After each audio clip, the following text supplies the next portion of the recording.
रामपुर गांव में 3 भाई रहते थे, रघु, राम और सबसे छोटा रमण। रघु और रामू लालची, आलसी और मूर्ख थे, जबकि रमण मेहनती, नेकदिल और चतुर था। वो सभी अपनी माँ के साथ रहते थे, लेकिन माँ की मृत्यु होते ही दोनों लालची भाई आपस में फुसफुसाकर बातें करने लगे।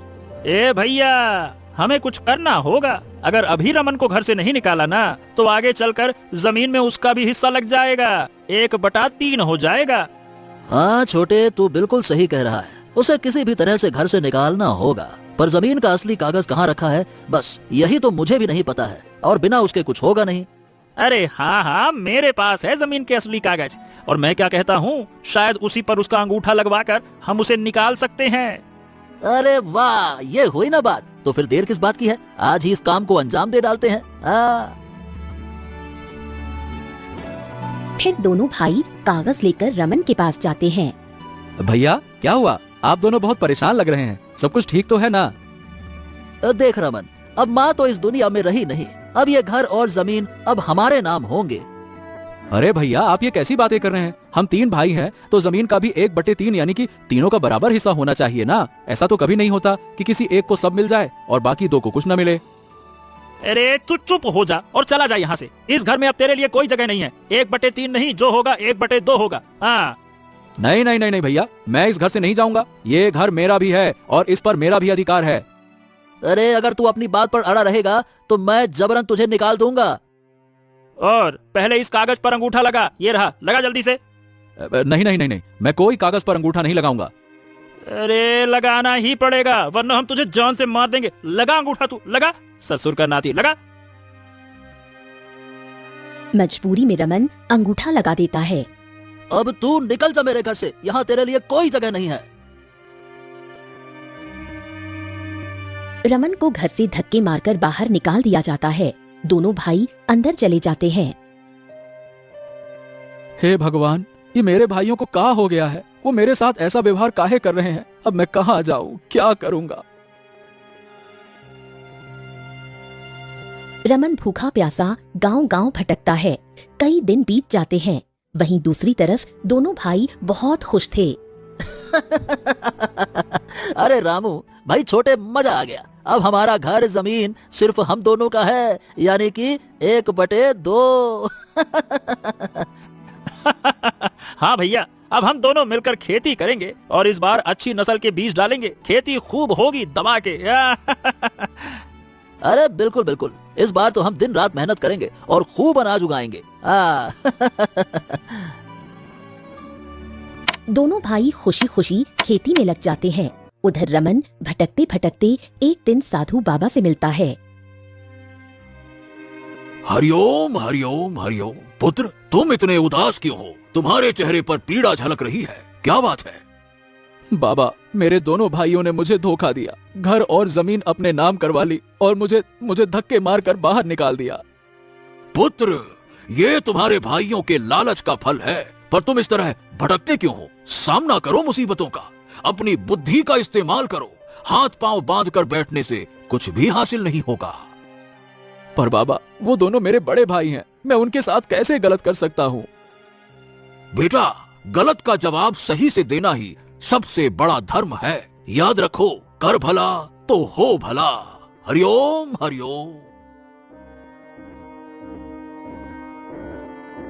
इतना कहकर साधु बाबा चले जाते हैं। रमन मन ही मन ठान लेता है। हाँ, साधु महाराज सही कह गए हैं। अब मैं इन दोनों भाइयों को सबक सिखाऊंगा। हाँ। फिर रमन गांव के मुखिया के पास पहुंचता है।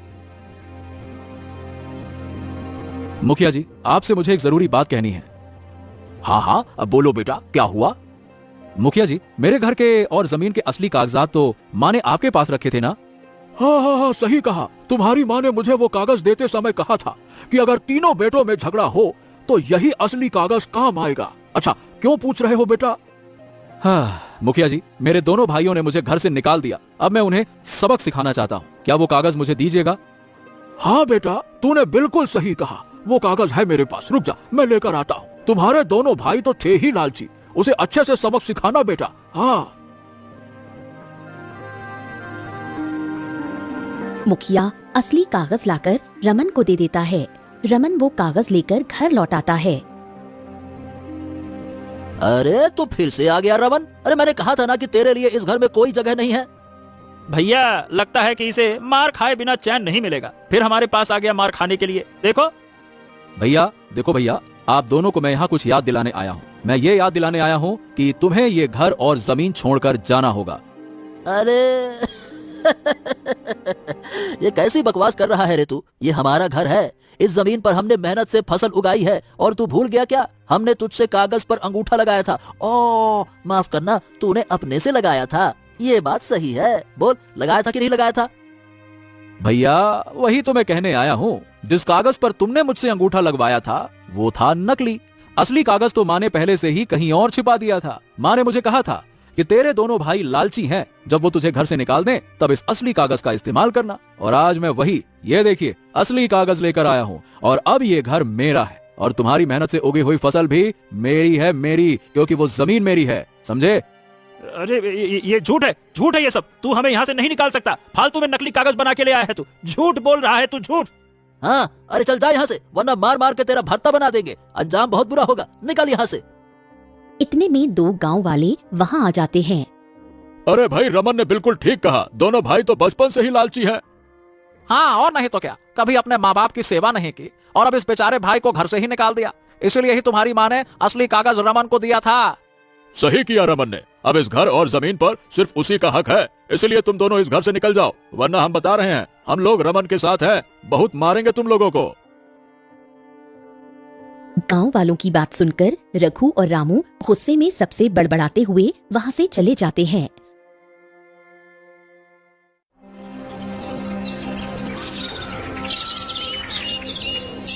कुछ दिन ऐसे ही बीत गए। रमन की फसल खूब अच्छी हुई। वो फसल काटकर व्यापारी के पास बेचता है। उसे अच्छे खासे पैसे मिलते हैं। वाह, इतनी मेहनत के बाद आज मुझे इसका फल मिला है। अब इतने पैसे हो गए हैं कि मैं अपने होने वाली पत्नी के लिए गहने बनवा सकता हूँ। अब जब शादी होगी तो मैं चाहता हूँ कि मेरी होने वाली पत्नी को कभी कोई कमी महसूस ना हो। हाँ, ये ठीक रहेगा। इतना कहकर रमन व्यापारी के यहाँ से निकलकर सुनार के पास जाता है और गहनों का ऑर्डर देता है। उसके दोनों भाई दूर से ये सब देख लेते हैं। देखो तो रघु भैया, ये ससुरा रमन गहने बनवाए हैं। अगर ये सब हमारे हाथ लग जाए फिर तो हमारी किस्मत चमक जाएगी। क्या कहते हो? अरे बिल्कुल सही कहा तूने। रात को चुपके से घर में घुसेंगे और सारे गहने चुरा लेंगे। रमन को पता ही नहीं चलेगा और हम अमीर बन जाएंगे। बिल्कुल सही सोचा भैया, हम ऐसा ही करेंगे। आखिर वो जेवर पर हमारा ही हक है, क्योंकि हमने ही तो वो फसल बड़ी मेहनत से उगाई थी। ये तो ससुरा आ गया आखिरी में इस फसल को हड़पने। रमन के बच्चे, तुझे तो हम बताते हैं क्या मजा चखाते हैं, देख तू अब। फिर रात के समय दोनों भाई दबे पांव रमन के घर में घुसते हैं। भैया आवाज मत करना, सीधा उस संदूक तक पहुँचते हैं। आराम से आराम से। हाँ हाँ हाँ, सावधान रहना। यही वो गहनों का बक्सा है। आराम से आराम से। दोनों गहनों का बक्सा उठा लेते हैं और बाहर आकर खुशी से झूम उठते हैं। आहा, हमने तो कर दिखाया भैया। अब तो हमारी गरीबी हमेशा के लिए खत्म हो जाएगी। गरीबी से बच गए, बच गए, बच गए। बस कल ही सुनार के पास इसको जाकर बेच देंगे। बहुत अच्छे पैसे मिलेंगे।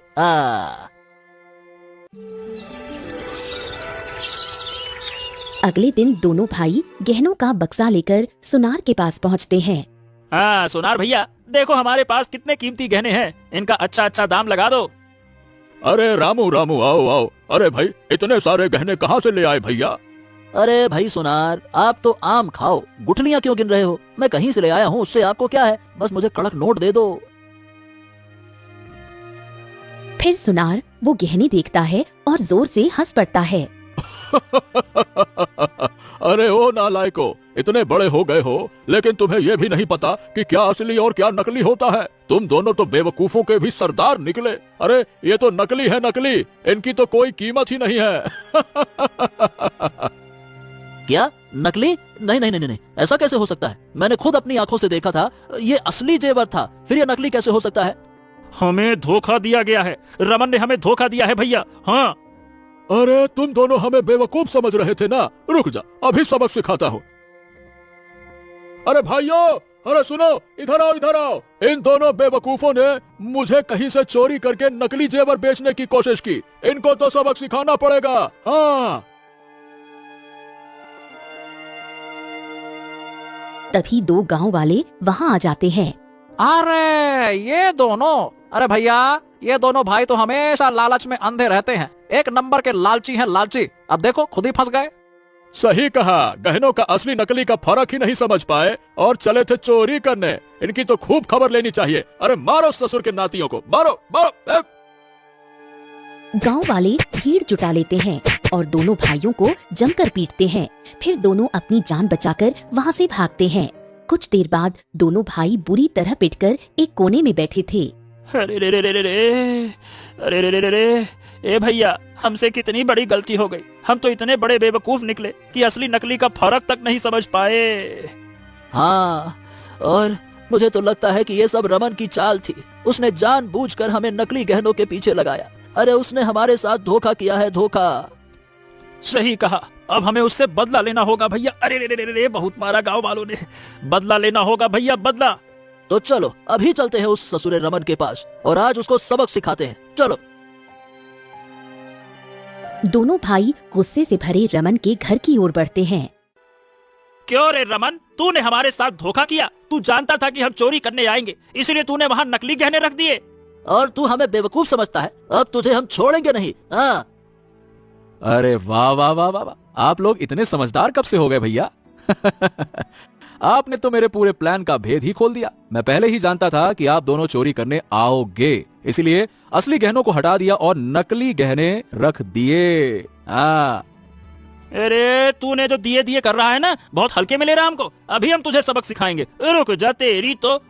अच्छा, तो पहले मुझे पकड़ कर दिखाओ, फिर छोड़ने की बात करना। दोनों भाई क्रोध में दांत पीसते हैं और गुस्से से वहां से चले जाते हैं। हाँ, अच्छा हुआ कि मैंने वो गहने गुफा में छुपा दिए, वरना ये दोनों लालची भाई आज उन्हें बर्बाद कर डालते। लेकिन मुझे देर नहीं करनी चाहिए। अगर कोई और गुफा में पहुंच गया तो फिर उसे गहनों का पता लग सकता है और वो ले जाएगा। नहीं नहीं नहीं नहीं, मैं उन्हें अभी वापस ले आता हूँ। इतना कहकर रमन घने जंगल होते हुए गुफा तक पहुंचता है और उसके अंदर जाकर अपने जेवर ढूंढने लगता है। अरे यही तो जगह थी जहाँ मैंने गहने रखे थे, पर गहने गए कहाँ? अरे मैंने यहीं तो छिपाए थे। अरे कहीं किसी ने ढूंढ तो नहीं लिया?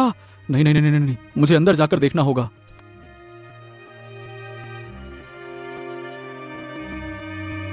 वो और गहराई में जाता है। अचानक उसे सामने एक अजीब सी मूर्ति दिखाई देती है।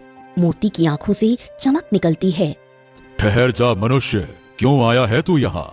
यदि तू लालच से आया है तो यही मारा जाएगा। यदि गलती से आया है तो बच जाएगा। सच सच बता, क्यों आया है? मैं यहाँ लालच से नहीं आया। मैंने अपने गहने यहाँ छुपाए थे, उन्हीं को अब लेने आया हूँ ताकि अपनी पत्नी को सुख दे सकूं। बस यही मेरी सच्चाई है। ठीक है, तुम्हें अपने गहने मिल सकते हैं, लेकिन उसके लिए मेरे प्रश्न का उत्तर देना होगा। सोच लो, अगर गलत हुआ तो तुम्हारे गहने चले जाएंगे, फिर तुम्हें कभी नहीं मिलेंगे। हाँ ठीक है, मैं उत्तर देने के लिए तैयार हूँ। तो सुनो, मैं बिन छाया के चमकता हूँ, मैं बिना स्वर के सबको भाता हूँ, मैं हर दिल को मोह लेता हूँ। बताओ मैं कौन हूँ? ये सौंदर्य है। सही उत्तर। तू सच बोलता है और लालच से नहीं आया, इसीलिए तुझे इनाम मिलेगा। तभी एक सोने से भरा हुआ मटका उसके सामने आ जाता है। हाँ, ये मेरा है। मैं इसे अपने साथ ले जा सकता हूँ? हाँ रमन, ये सब तुम्हारा है। तुम अपने साथ ले जा सकते हो और एक अच्छी जिंदगी जी सकते हो।